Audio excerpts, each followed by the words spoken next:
it happens at any point, we come up with agendas on how to control or even to overcome the hardships we are facing right now as Africans. Agenda number one should be thinking. As Africans, we have failed to think.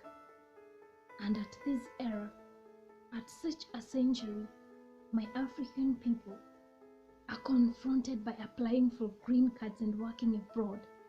My African people are confronted by joining tertiary education abroad, whereas they got their foundation, best foundation here in their motherland.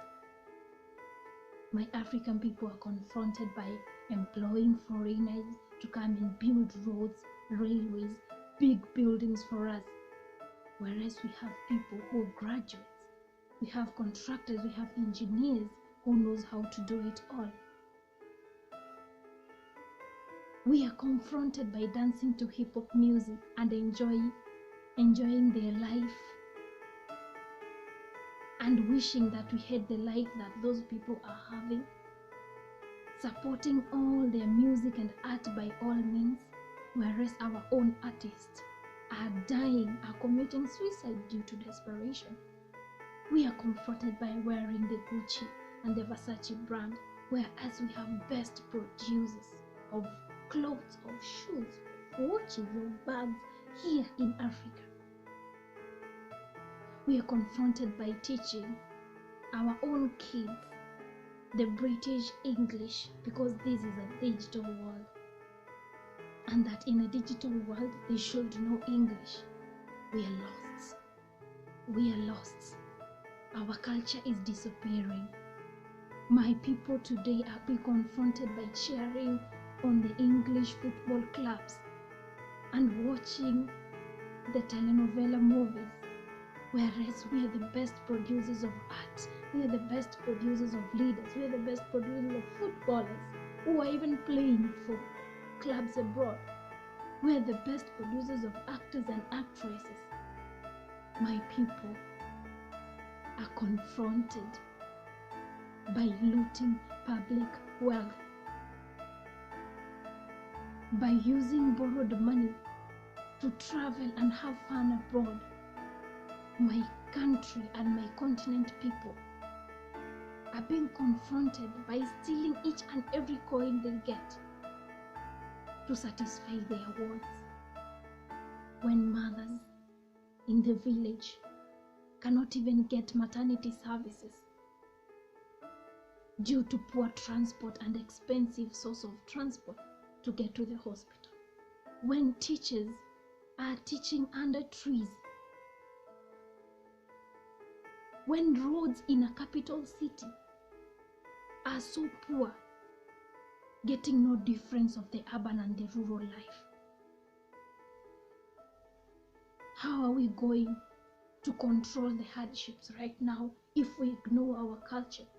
How are we going to control our lives if we ignore our own artists, if we ignore our own producers, if we ignore our own brands, if we ignore our own culture and our own strength?